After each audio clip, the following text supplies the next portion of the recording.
que les va a avisar que va a grabar. Lo que yo quería compartir con ustedes hoy, en primer término, Gaby Mendel también, muy bienvenida, es algo extraño. Es raro empezar una clase sobre un pensador contemporáneo compartiendo lo que yo quiero compartir con ustedes ahora. No sé por qué no me lo deja compartir. Vamos a ver si puedo compartirlo. Voy a ver en un instante, a ver si lo puedo compartir. No sé qué pasa. A ver. Quería hacer algo diferente, pero la limitación que me produce esto, compartir parte de la pantalla, a ver si es eso. A ver, ahí está, ahora sí.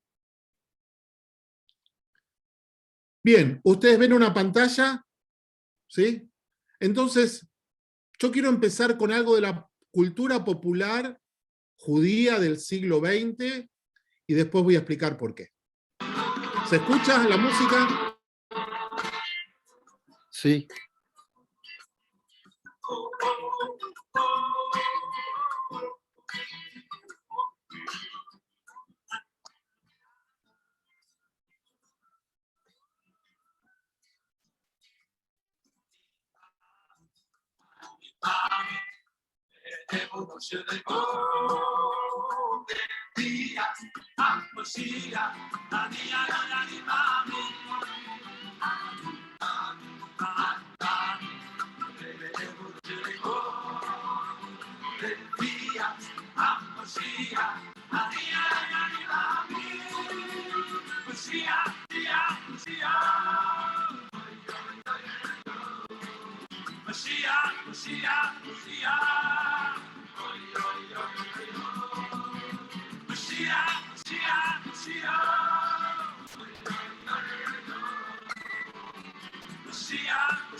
Bien, yo sé que todos quieren seguir escuchando Mashiach, pero vamos a escuchar hasta aquí. Yo dije que era una cosa extraña empezar con una clase de filosofía con esto, pero no es nada extraño. ¿Por qué? Porque esto es la forma en que se popularizó. Ahora sí voy a compartir el texto habitual, en que se popularizó uno de los 13 principios de Maimónides. ¿Sí? A ver si, díganme si lo ven. ¿Lo ven en pantalla el otro texto? Me está volviendo loco este sistema. A ver.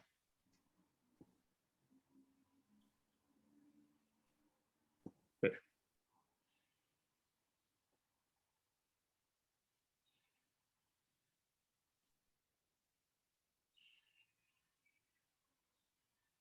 Ustedes no ven el PowerPoint, ¿no? No, lo que se veía era otra vez el segunda clase, pero ahora no se ve nada.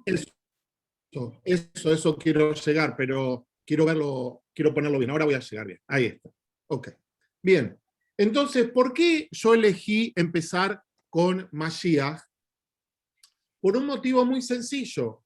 Este texto, que todos lo conocemos, que estoy seguro que todos los que estamos aquí lo conocemos y que nos dio ganas de bailar y que nos alegra el alma, lo escribió Maimónides, pero es una selección muy breve de su texto fundamental. Yo antes mostré algo que se llaman los Ikarim, los principios. Ven que dice Perek Helek, Ikarim. Uno de los Ikarim, uno de los 13 principios, es este que cantamos tan enfervorizados, que dice: creo en la llegada de Mashiach, creo con fe sincera, y a pesar de que se demore, voy a seguir creyendo. Entonces lo que vamos a hacer es mostrar cómo esto, que permeó la cultura popular judía del siglo XX, que lo tenemos en otro texto muy famoso llamado el Igdal. Ustedes saben que el Igdal se usa en muchas sinagogas para terminar las tefilot. Igdal Elohim Jai es una canción muy bella que fue compuesta alrededor de año, fue una síntesis que se compuso, una poesía religiosa que se hizo basado en los principios de Maimónides cerca del año 1404, compuesto. Hay una discusión de quién lo compuso, algunos dicen Daniel Ben Yehuda, hay otros que dicen otros autores. Esto lo saca de los 13 principios de fe, un material que yo les voy a enviar en completo. Los 13 principios de fe tienen 24 páginas, acá son alrededor de 14, 15 líneas en total, una cosa así, pero lo que hizo fue sintetizar, fue destilar esos principios, o mejor dicho, como se dice en hibrid, los Rashei Prakim, los nombres de los capítulos, y sacó la discusión, que es tal vez lo más interesante. Este texto tiene que ver con lo que se llama el Perek Helek. Ustedes saben que yo conté que Rambam empezó siendo comentarista de la Mishnah, después escribió el Mishneh Torah, y por último escribió el Moreh Nebuchim. Empezó comentando a otros, y yo comenté también qué significa comentar a otros. Comentar a otros es una preparación para llegar a tener una voz propia. Y en este caso, Rambam decide comentar algunas cosas en la Mishnah. Para los que no saben, la Mishnah es un documento sumamente importante, el segundo en importancia a la Torá, es la base del Talmud, escrito, compilado por Rabbi Yehuda Nasi alrededor del siglo II de la Era Común, y Rambam empieza su obra grande de los tratados importantes. ¿Se acuerdan que la semana pasada dividimos dos tipos de escritos que tenía él? En este sentido, su primer gran obra es el comentario a la Mishnah. Y en el comentario a la Mishnah tiene especialmente 3 introducciones a 3 textos especiales que son sumamente importantes. La primera es a la Mishnah general, esta es al Tratado de Sanedrín. El Tratado de Sanedrín en general habla de las leyes, cómo se establecen los tribunales de justicia, cuáles son las penas que tenía el antiguo Israel, cuántos tienen que ser los jueces que atienden temas de índole pequeño, por ejemplo, temas pecuniarios, cuáles son los tribunales que tienen que entender causas de pena de muerte, como había en la antigüedad en Israel, cuáles son los tribunales que tienen que ver causas que tenían que ver con una tribu contra otra. Pero al final del Masejet Sanedrín, al final del Tratado de Sanedrín, hay un texto, que es el texto del capítulo 10, que se conoce mucho porque se repite en muchas ocasiones cuando se estudia algo de Mishnah, dice, Kol Israel yesh lahem helek laolam. Esto quiere decir, y les pido a todos que silencien mientras tanto, para mantener las conversaciones en la casa en privado. ¿Qué quiere decir? Kol Israel Yisrael Helek Laolam Haba. La traducción es: todo el pueblo de Israel tiene parte en el mundo venidero. Así empieza el capítulo, y después va a decir quiénes no tienen lugar en el mundo venidero, el que dice que no hay resurrección de los muertos, el que dice que la Torá no está en el cielo, etcétera, etcétera, etcétera. Rabbi Akiva da unas sugerencias más. Rabbi Akiva es muy estricto con respecto a esto, pero como está la palabra Helek al principio de la línea, se lo llama Perek Helek. Y en la literatura rabínica todos saben de qué habla. Rambam hace de esta Mishnah un texto que tiene 24 páginas. Yo se los voy a mandar el lunes o durante la semana, como hacemos siempre, que trata de explicar estas cosas. Y el texto lo que trata de enfrentar son dos cosas diferentes. Trata de entender quiénes son los que no van a tener lugar en el Olam Haba, y él lo va a explicar, y también qué es el Olam Haba. En la tradición judía, aparece el concepto del Olam Abba, del mundo por venir, pero hay muchas doctrinas con respecto a ese mundo por venir.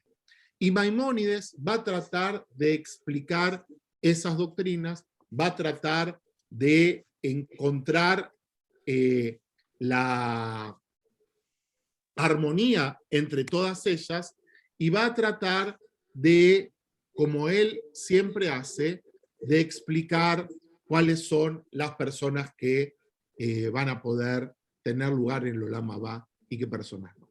Esto que nosotros vamos a ver ahora, que son los Ikarim, es lo más parecido a un credo judío. Ustedes saben que la tradición judía no tenía un credo, si bien tenemos cosas en las que sabemos que hay que tener fe, emuná, bitajón, etc., pero hasta este momento nadie los había detallado. Maimónides fue el primero que los escribió. Y todos los autores se preguntan, ¿por qué Maimónides decidió escribir esto? ¿Por qué Maimónides decidió elaborar un credo para su generación y para la posteridad? Estos son los 13 principios de fe. Lo interesante es que están en los libros de oraciones, están puestos como algo especialmente marcados, en todos los sidurim están, en algunos, como dije, está traspasado al Igdal. El Igdal recoge estos textos de base y...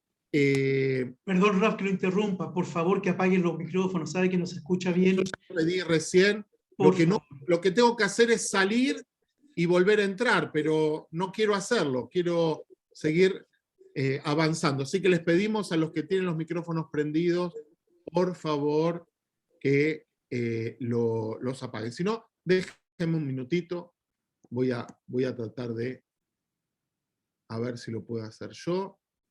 Ahí está. ¿Ustedes a mí me escuchan? ¿Sí? Bien. Ya está, silencié a todos. No sé si se ve lo de los Ikarim. Ahí se volvió a ver, ¿sí? Bien. Entonces, ¿qué son los Ikarim? Son los 13 principios de fe de Maimónides. Vamos a ver cómo se relaciona la tradición con ellos, si son obligatorios o no. Voy a leerlo rápidamente. Como dije, estos son Rashei Prakim. Son solamente los títulos de los capítulos que están dentro del texto llamado Perek Hele, que tiene, como dije, 24 páginas. Estamos leyendo autores medievales, hay que hacer una transformación, hay que entender qué significa esto. Que el Creador, alabado sea su nombre, creó y dirige el mundo, únicamente lo hizo. 2, que el Creador, alabado sea su nombre, no es corporal, que el Creador no posee ni cuerpo ni forma, que el Creador es el principio y la eternidad de todas las cosas, que el Creador, al Creador hay que rezarle y no a otro, que todas las palabras de nuestros profetas son verídicas, que las palabras de Moshe Rabbeinu es verídica y es el más elevado de todos los profetas, que la Torá que nosotros tenemos es la misma que le fue revelada a Moshe Rabbeinu, que la Torá no va a ser cambiada por otra, que el Creador, alabado sea su nombre, conoce lo que hacen las personas, conoce la conciencia inclusive, que el Creador, alabado sea su nombre, recompensa y castiga, que va a mandar el Mesías al final de sus vidas, eso es lo que escuchamos recién, y finalmente que los muertos van a resucitar. Antes de entrar en el mundo académico y qué dice el mundo académico de los Ikarim y qué significan, vamos a ver qué le pasó a los Ikarim a través de la historia. De acuerdo a... ¿Qué es un credo, en primer lugar? Un credo es un conjunto de ideas que hay que aceptar, y quien no las acepta está fuera de esa tradición. En la tradición judía no había credos, por lo menos así enunciado. Rambam, ¿por qué lo hace? Vamos a decirlo un poquito más adelante, pero uno de los motivos es porque él cree que el judaísmo tiene que tener una teología sistemática que hasta ese momento no la tiene. Y esto es algo muy importante. Rambam, si ustedes se acuerdan, la semana pasada yo dije que él veía que el estado de la ley judía era muy rudimentaria y por eso él tomó el desafío de escribir el Mishneh Torah y alguien me está preguntando algo, si no me equivoco. Un credo, es interesante tu pregunta, Martín. ¿Cuál es la diferencia entre un credo y un dogma? Hay un autor que se llama Menachem Kellner, que yo lo voy a nombrar en muchas oportunidades. Él dice que el credo de Rambam es un credo, pero sin dogmas. Sería más de índole orientativo, ¿sí? Y lo voy a explicar un poquito más adelante. Es buena tu pregunta. Rambam entonces lo que sostiene es que, a diferencia de otros autores, a diferencia de Yehuda Levi, que es esencialista, Maimónides sostiene que ser judío tiene que ver no tanto con la esencia, sino más bien con la acción y con la fe. Él dice que ser judío es alguien que rechaza a la idolatría. En algún texto dice que bastaría ser miembro del pueblo judío, rechazar la idolatría, pero en este contexto que yo mostré antes, lo que trata de mostrar es que hay que tener un conjunto de ideas, hay que aceptar un conjunto de ideas y valores. Vamos a ver si él las cree personalmente o no. Ese va a ser parte de lo que vamos a conversar en esta oportunidad. Y ser judío para Rambam es vivir de una manera determinada. Aquellos que han tenido clase conmigo sobre otros temas de Rambam, hay un texto en Ilhot y Surei Biá, hay un texto muy famoso en las leyes de relaciones sexuales prohibidas, que dice, habría que ver si una familia que se comporta muy agresiva con otras dentro del pueblo, dentro de la ciudad, es judía de verdad. Yo me gustaría mandarle a Maimónides una larga lista de personas que yo conozco, que son judías, pero que no se comportan como él dice. Yo creo que él lo dice básicamente porque establece un estándar. Recuerden que Rambam es un pedagogo y él quiere que la gente se comporte de una manera determinada. Ustedes me escucharon hablar antes y me van a escuchar hablar un poquito más adelante. Él tiene una intención política y ahora vamos a ver cómo se organizan también los 13 principios. Cuando digo política, obviamente no es partidaria. Cuando digo política tiene que ver con la sociedad. Quiere construir una sociedad de una manera determinada. Me voy a adelantar en un motivo más de por qué Maimónides escribe los 13 principios.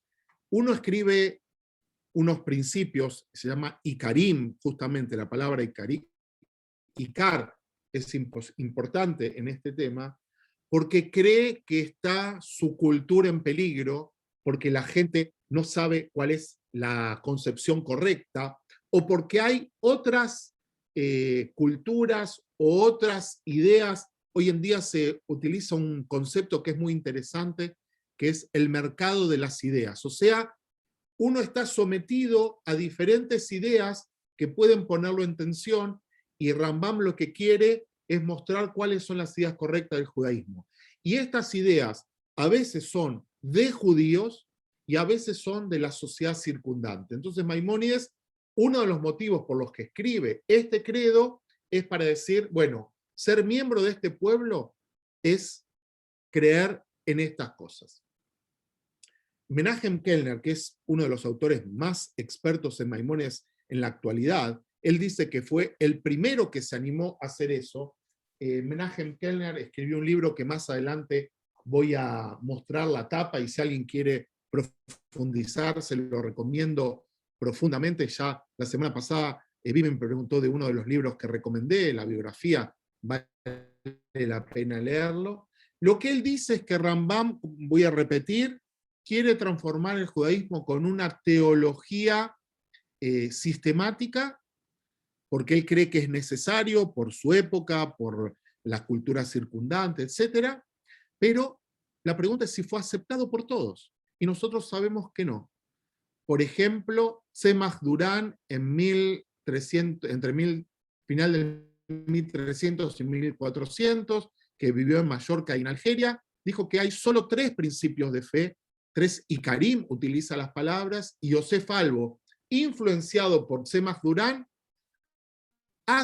escribe un libro llamado Sefer Ikarim, que tiene 3 principios solamente, y todos los otros principios de Maimónides están. O sea, influenció, empujó, pero nunca fueron aceptados como parte del pueblo judío. Por ejemplo, para ser miembro del pueblo judío, ustedes bien saben que uno tiene que haber nacido de vientre judío o convertido al judaísmo. En ningún lugar en el Shulchan Aruch o en ningún otro texto sostiene que hay que decir que uno es fiel de los 13 principios de Maimónides. Lo que dice el Shulchan Aruch, siguiendo al Arbaturim, obviamente hay que tener emuná en un solo Dios, dejar de lado la fe anterior, etc.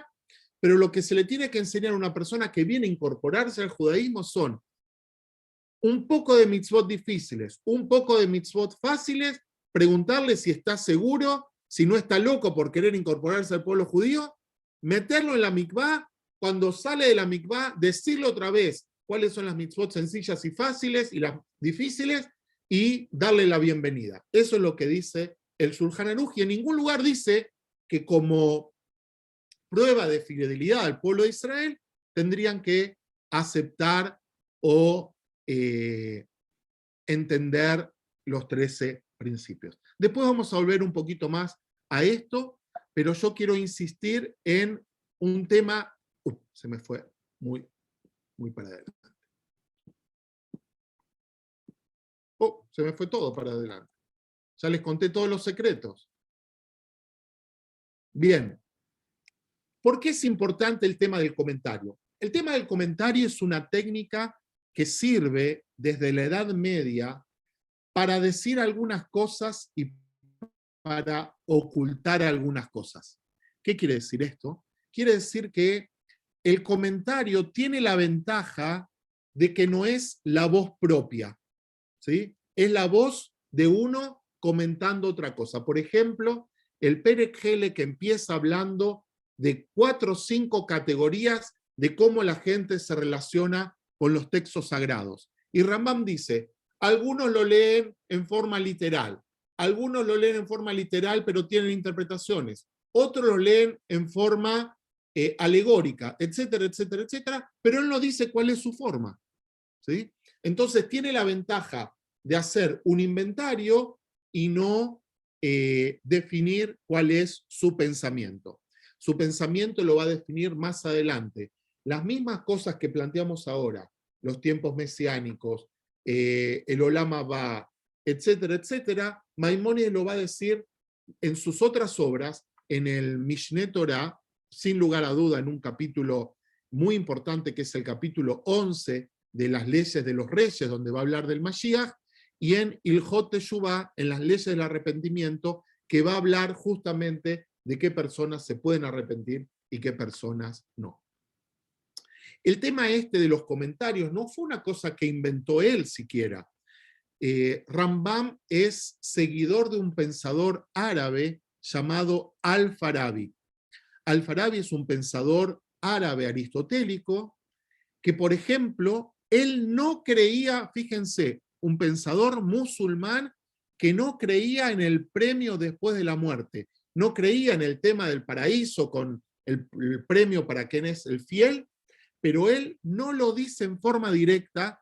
¿Por qué? Porque nosotros sabemos que lo dice Leo Strauss en un libro que voy a nombrar un poquito más adelante, que si uno se oponía a las ideas circundantes, tenía posibilidad de ser matado directamente.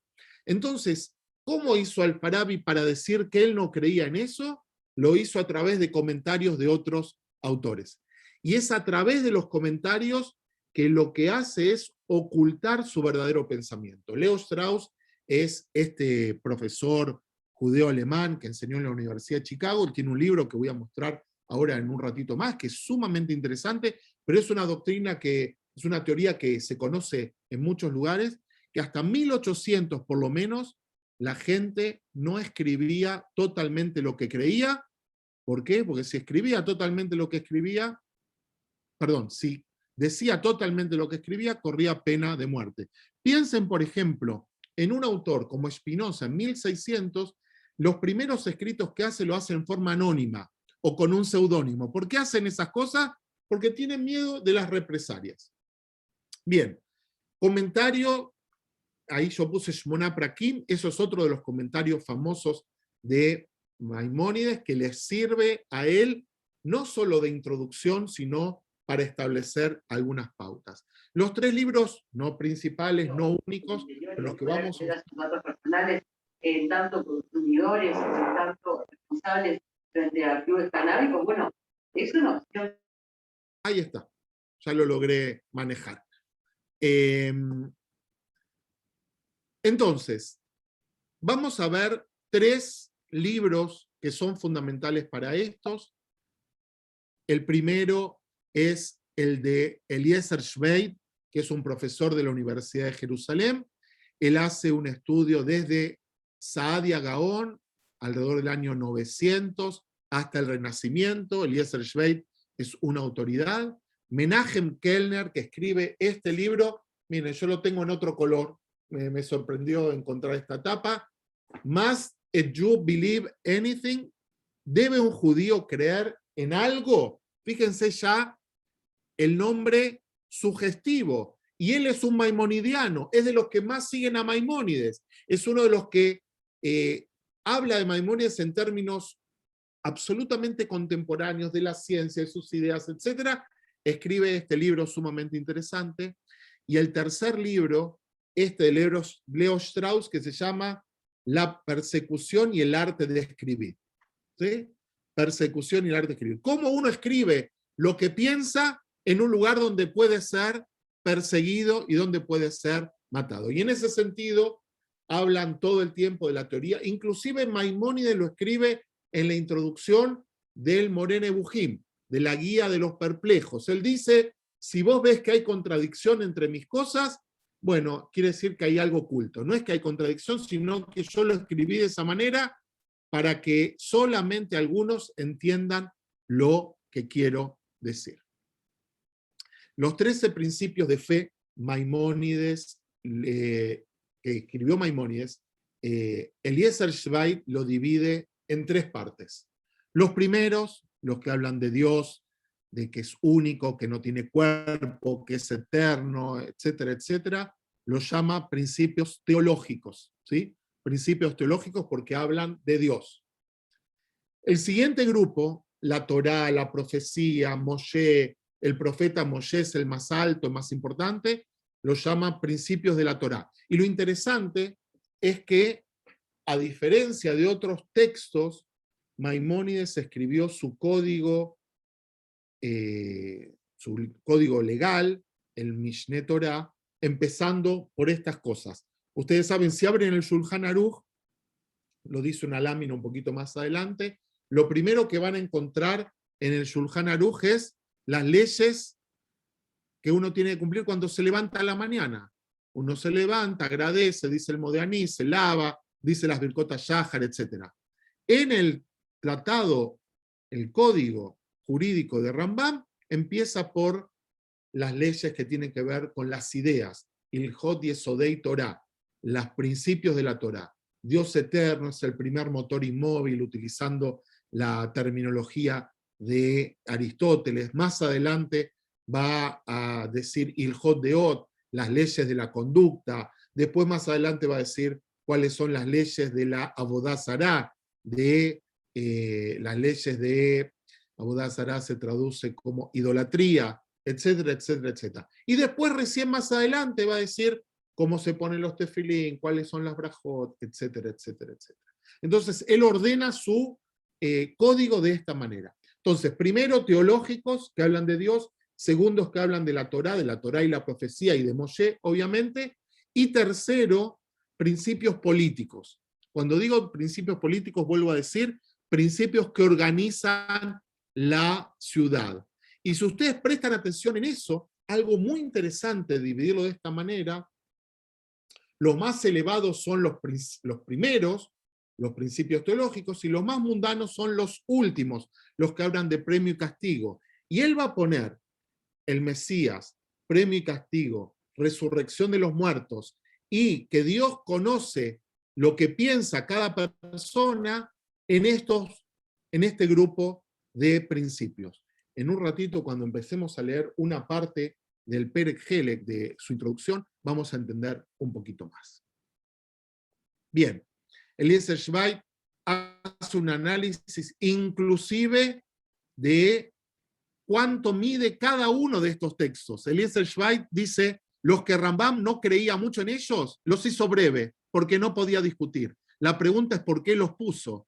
Y él sostiene que los puso básicamente porque estaban escritos en la Mishnah. Recuerden que leímos en la Mishnah, Kol Israel Yisrael Helek Leolam Haba, todo Israel tiene lugar en el mundo por venir. Entonces no puede decir, yo no creo en el mundo por venir. Lo que puede decir es, bueno, el mundo por venir es otra cosa.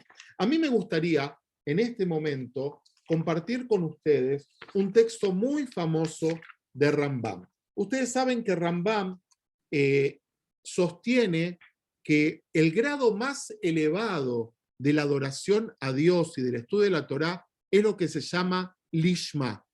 Lishma quiere decir por la Torá misma. Uno estudia Torá no para tener fama, no para conocer, no para saber cómo son las cosas, sino por estudiar, por el placer espiritual de estudiar la Torá.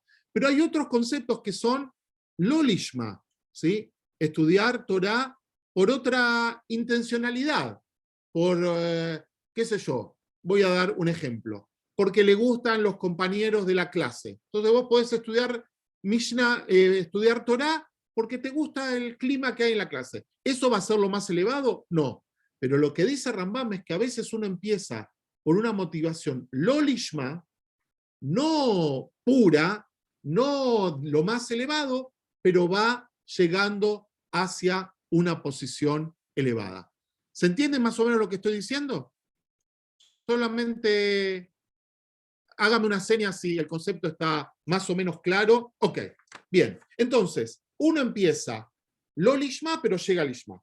En el comienzo de este comentario, él dice así, y tú que estás leyendo este libro, entiende bien esta parábola que voy a contar, y entonces podrás preparar tu corazón para entender mis palabras acerca de este tema. Él cuando habla de el Olam Haba, es un mundo absolutamente espiritual donde nuestra alma se enfrenta o se contacta con la presencia divina. Eso es lo más puro y lo más elevado. Pero fíjense, él va a dar una explicación, no lo voy a leer porque es un poquito largo, pero dice, ¿qué pasa si hay un niño que no quiere estudiar Torá?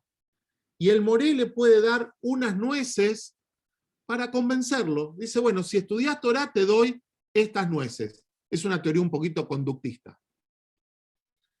Pero ¿qué pasa si el niño crece después si las nueces no le parecen interesantes? Dice, bueno, te voy a dar estos regalos. Y así va avanzando hasta decirle, tienes que estudiar solamente por el placer espiritual. Y él cita en esta discusión un texto rabínico que es maravilloso. Dice, y los sabios advirtieron sobre este tema, que el hombre no busque ningún fin en el servicio a Dios y en el cumplimiento de los preceptos. O sea, uno tiene que cumplir los preceptos, por cumplir los preceptos, dice Rambam, y no por un beneficio ulterior.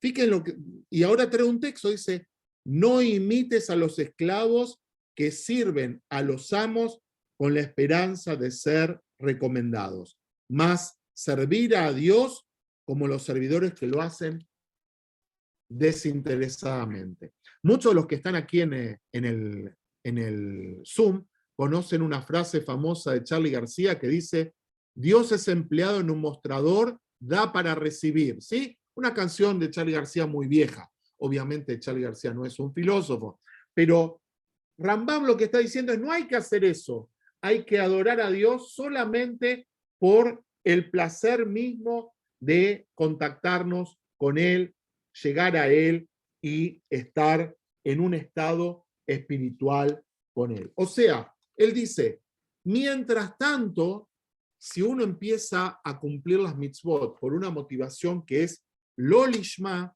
va a llegar un momento que es lishma. Y en ese sentido, en este inicio de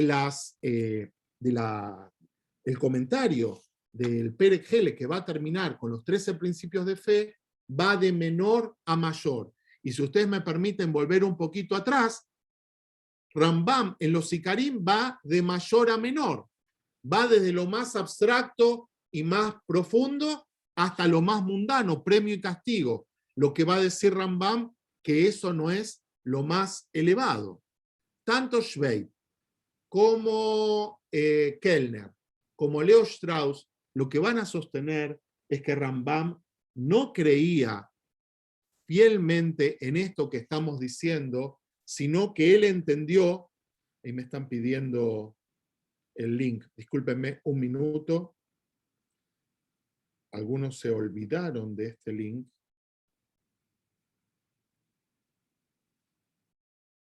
Discúlpenme un segundo, que lo voy a enviar.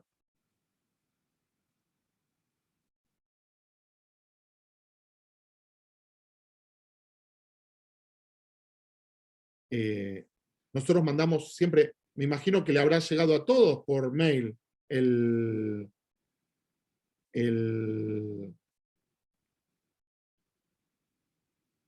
link, ¿no? ¿No? ¿No le llegó? ¿Llegó o no? ¿Sí? Sí, Bien. llegó. No sé qué pasó, Sí, que llegó. algunos Sí, no lo están encontrando. Llegó, Ale. Ok.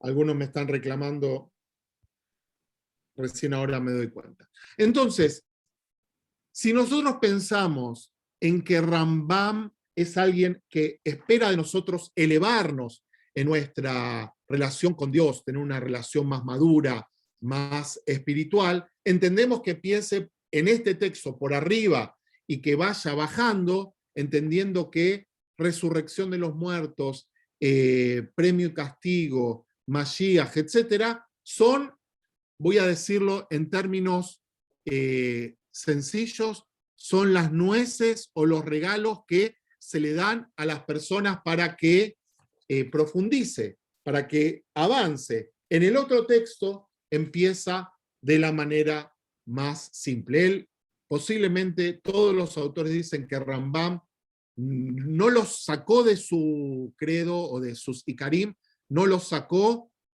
porque era creencia popular. Y en eso siguió, de acuerdo a lo que dicen todos los autores, Al-Farabi, que hizo lo mismo que Al-Farabi, no lo sacó, sino que lo ocultó. Lo puso en su texto de una manera determinada, priorizando el grado más elevado de la relación con Dios y dejando de lado el otro. En un ratito más voy a leer un texto. Miren lo que dice aquí.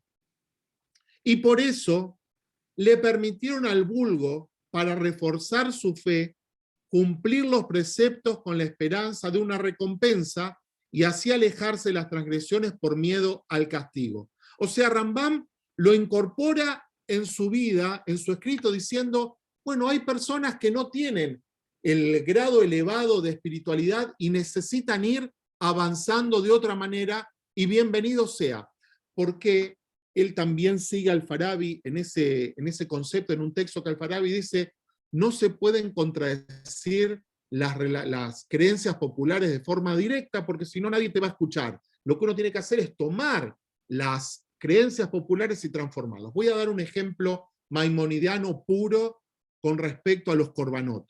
Cuando Rambam se pregunta, imagínense Rambam haciendo korbanot, cuando a Maimónides se le pregunta, ¿por qué están los korbanot ¿por qué están los sacrificios animales en la Torá? La respuesta es porque Dios no podía eliminar lo que era culto habitual. Lo que hizo es limitarlo, exigir que se haga en un solo lugar, que lo hagan unas personas determinadas, Jerusalén, los Kohanim y especies determinadas. Pero Rambam, con respecto a nuestra relación con Dios, dice, está el tiempo de los korbanot, el tiempo de las ofrendas, está el tiempo de la tefilá, que es el tiempo que nosotros estamos viviendo, y por último, está el tiempo de la vida espiritual. Bien, estoy un poquito lento hoy, pero el tema lo amerita. Yo dije también que Rambam responde a otros pensadores. ¿Quiénes son esos otros pensadores, otras escuelas? Por ejemplo, cuando sostiene que la Torá y la profecía fue transmitida hasta nosotros correctamente, le está respondiendo a un grupo de judíos llamado los Caraim, los Caraítas, que existen hasta el día de hoy. Si uno visita la ciudad vieja de Jerusalén, hay un templo pequeñito que es el templo de los Caraítas, que nunca se puede entrar porque siempre exigen que uno haya ido a la mikvá, pero exigen que haya ido a la mikvá caraíta, y la mikvá caraíta está cerrada para los que no son caraítas. O sea, es una forma de imposibilitar el ingreso, pero se puede mirar desde afuera, vale la pena. Los caraítas, una de las cosas que sostienen es que la Torá lleve al P, la Torá oral no fue entregada en el Sinaí, no existe la autoridad de la Torá oral, mientras que Rambam lo acepta a rajatablas, obviamente. Algunos sostienen que su introducción a este texto es para establecer especialmente la autoridad de este tema de la Torá lleve al P. El segundo grupo claramente es el Islam. Cuando él dice, existen otros profetas, pero Moshe es el más importante, él está respondiendo al mundo que lo circunda, que es claramente el mundo en el que proclama que el profeta más importante es Mahoma.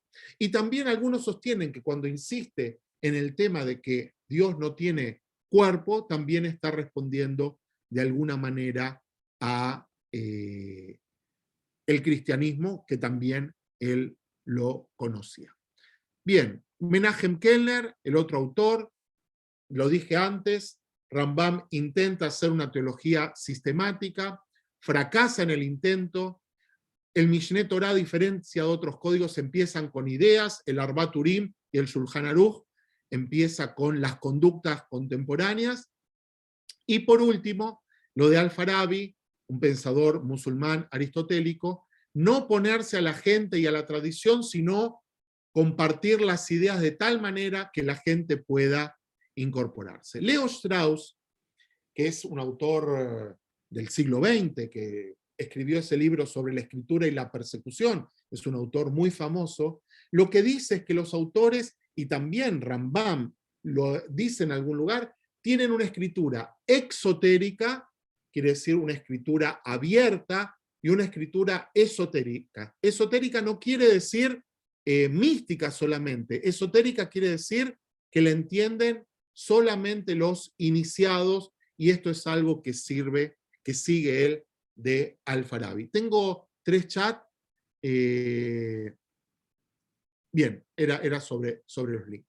A mí me gustaría, en esta instancia, contar qué dice Rambam de el Olam Haba y de Yemot HaMashiach, del mundo mesiánico y de el mundo por venir.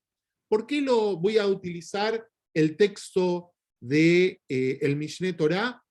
Porque me parece que está mucho mejor logrado, es mucho más sofisticado, está mucho más sintético. Como yo dije en la primera clase, los autores sostienen que Rambam sabía que iba a escribir de esta manera, y la voz de Rambam se escucha mejor en este texto y no en el otro. Y Rambam, en el capítulo 11 de Ilhot Melahim, trata de poner en orden 3 conceptos que están en la literatura rabínica, pero que tienen base en algunos textos de la Torá y del Tanaj, pero que no están claros qué son. Esos son Yemot HaMashiach, que quiere decir la llegada, el tiempo de la llegada del Mashiach, Tehiat HaMeitim, que quiere decir la resurrección de los muertos, y Olam Haba.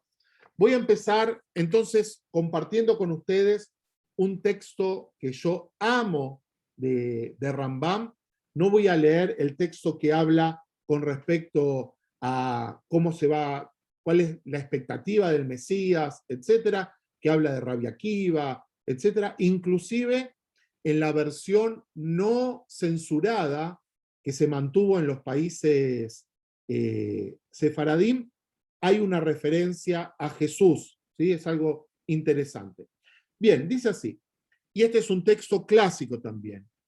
Al yale al alev, sheviemot Mashiach y batel davar mimnagosh el olam. ¿Sí? Lo voy a traducir. Nadie vaya a suponer que en los tiempos mesiánicos va a desaparecer alguna de las leyes de la naturaleza o se produzca una modificación de los hechos del Génesis, sino que el mundo seguirá con sus leyes inmutables. Y lo que dijo Isaías, morará el lobo con la oveja y el tigre yacerá con el cabrito, es solo una parábola.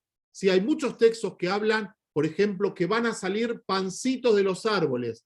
Rambam dice, si hay un texto que dice que van a salir en Chile marraquetas, en Mendoza también hay marraquetas, ¿no, Carlos? Bueno, hay el texto que dice, van a salir lahmaniot de los árboles. Bueno, no pienses que van a salir pancitos de los árboles. Lo que quiere decir es que se va a comer con abundancia, que la gente va a tener comida en abundancia. Su significado es que el pueblo de Israel morará con seguridad entre las otras naciones, quienes algunos representan un lobo y un tigre, ¿sí? Bien. Un poquito más adelante, dice así. Por lo mismo, no se debe tratar de especular sobre el fin de los días. Los sabios dijeron, queden desalentados los que calculan el fin de los días. ¿Vieron que a cada rato hay gente que dice, llega el fin del tiempo, estos no serán los tiempos mesiánicos, esta no será la batalla de Og y Magog? Rambam dice, no señor, no hay que dedicarse a eso. Dice, pero ¿para qué va a servir el tiempo mesiánico? Los profetas y los sabios anhelaron la era mesiánica no por el deseo de dominar a las demás naciones, ni para gobernar a los pueblos, ni para ser exaltados por ellos, ni para comer, ni para beber, ni alegrarse, sino para poder dedicarse al estudio de la Torá sin que ninguna otra cosa los estorbe, sin que ningún opresor y sin que ninguna otra cosa, y ganarse así la vida en el mundo venidero. O sea, ¿cómo se gana la vida en el mundo venidero? Es dedicándonos al mundo espiritual. Y este es el final del Mishneh Torah, y con eso casi vamos a terminar nuestra clase. En ese tiempo no existirá el hambre, ni la guerra, ni la envidia, ni la competencia. Habrá gran abundancia de todo bien, y delicias serán tan accesibles como el polvo. Entonces el mundo no tendrá otra preocupación que la de conocer a Dios. ¿Y cuál es, en verdad, el mundo venidero, el Olam Habá? Eso es el Olam Habá, es poder vivir de una manera espiritual. Por lo que, por consiguiente, el pueblo de Israel será muy sabio y termina diciendo, las cosas que ahora están ocultas, las profundidades de ellas serán reveladas para todos y se logrará un máximo conocimiento del Creador que las fuerzas humanas permitan. Y como termina un texto muy famoso, termina Kimalá Haaretz de Atash et Adonai, la tierra estará llena del conocimiento de Dios como las aguas cubren el mar.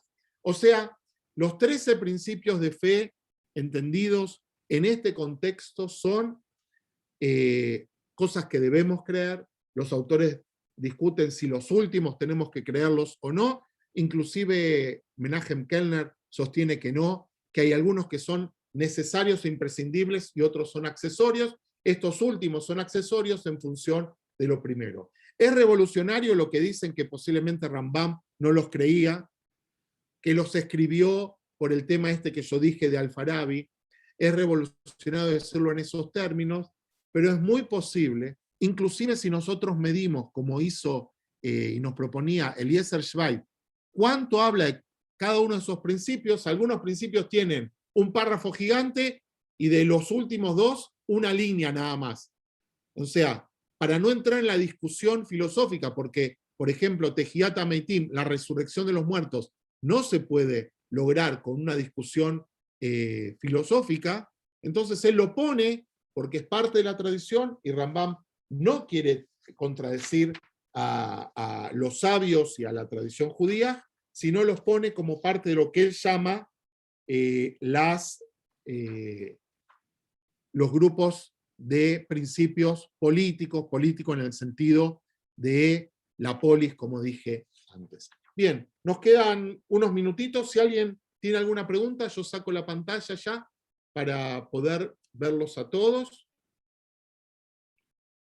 Si alguien quiere hacer una pregunta, levanta la mano, comparte, prende el micrófono, lo escribe, lo que prefieran.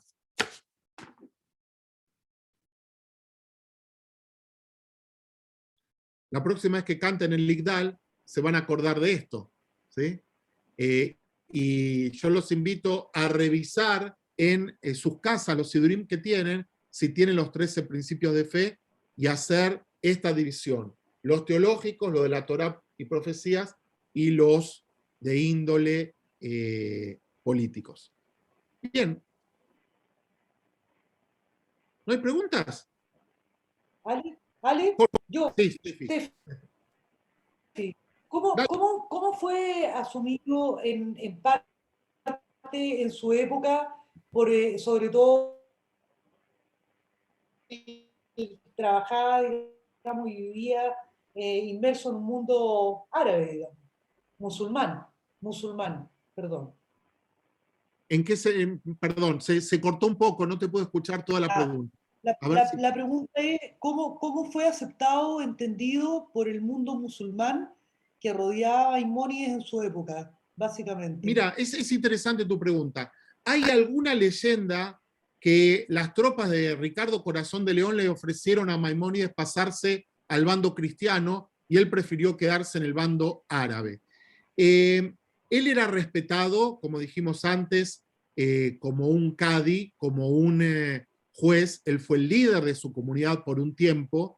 Yo creo que en un mundo musulmán tolerante, él se sentía en casa. Por eso no quiso pasarse del otro lado. Recordá que él era médico de la corte, era dignatario, era una persona importante. Entonces a nosotros nos cuesta entender esto que yo digo de un mundo musulmán tolerante. ¿Por qué? Porque lo que nosotros vemos es casi a lo mejor una caricatura del Islam, ¿no? Un Islam que es fanático. No todo el Islam es así, obviamente. No todos los musulmanes actualmente son así, sino el mundo sería otra cosa. Y Maimónides tuvo la oportunidad de convivir con las dos experiencias, saliéndose de Córdoba porque cambió la dinastía que gobernaba y después pasándose a Egipto. Yo creo que se sentía no solo cómodo, sino sentía que vivía en el centro de una civilización que él respetaba. Él dice algo muy interesante. Él dice, nosotros creemos que los judíos somos monoteístas, los musulmanes son más monoteístas que nosotros.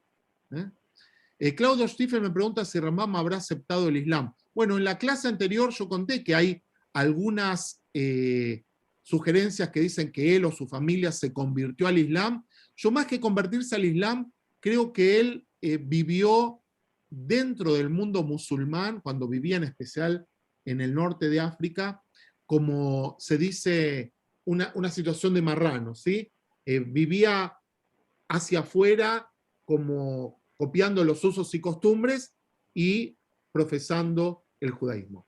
Marisa tiene una pregunta, así que Marisa, y después Carlos, y con eso ya tenemos que irnos a la tefila. Marisa y Carlos. Dale, Marisa, tenés que prender el micrófono, Marisa.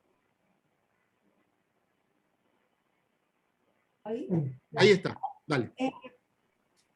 ¿Cree Maimónides que los símbolos son útiles para llegar después como a algo más profundo, más alto, para acercarse a Dios? Totalmente. Con esta idea de lo lishma, para llegar al lishma, que la motivación no sea la más pristina, pero para poder llegar, él acepta ese proceso.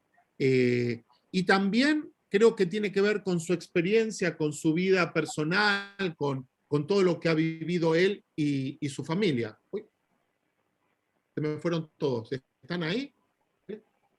Sí, sí. Marisa, ¿querías preguntar algo más? Bueno, tú sabes que estoy pegada con ese libro de Heschel, ¿no es cierto? Él tiene una biografía de Maimónides, es muy interesante. Lo que te iba a decir es que Heschel como que contrasta los símbolos como algo negativo contra las mitzvot que son lo positivo.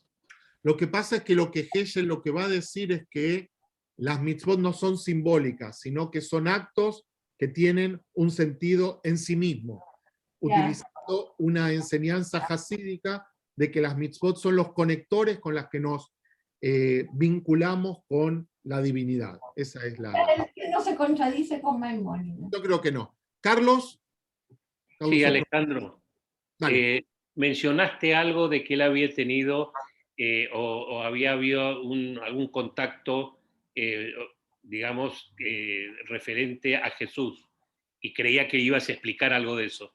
Sí, en realidad lo que dije es que en el Mishneh Torah, en su texto jurídico, que habla del Mesías, un parrafito anterior al que yo leí, en el texto posiblemente que no fue censurado, o mejor dicho, que se sacó para poder publicarse en los países occidentales. Ustedes saben que los libros necesitaban tener autorización para publicarse, por eso nosotros tenemos dos versiones de el Aleinu Leshabeach, una en el mundo sefaradí y otra en el mundo ashkenazí. En el mundo ashkenazí se sacó toda la referencia a los paganos, aunque de ninguna manera hablaba de los cristianos, porque cuando se inventó el Aleinu Leshabeach, los cristianos no estaban ni siquiera en el horizonte, pero para el lector cristiano podía parecer que estaban hablando de eso, se sacó. Entonces, en el Mishneh Torah, que no sufrió la censura o la autocensura, habla acerca de Jesús y los portentos, en el sentido de que lo que dice el texto anterior es, Rabbi Akiva no le pidió a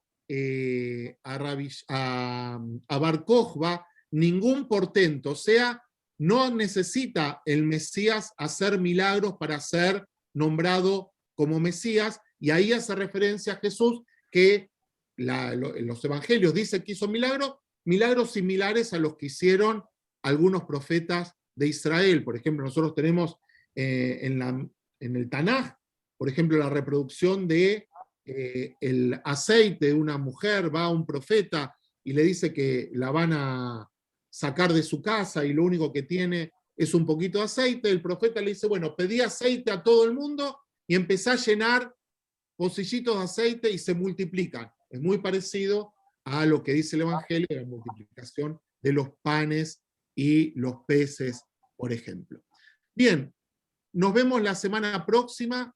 Vamos a ver otros textos de Rambam. Este texto del que yo leí, que se llama Shmoná Prakim, el Perek Helek, se los voy a enviar para que quien quiera profundizar, quien quiera estudiar un poquito más, quien quiera conocer un poquito más, obviamente lo puede hacer.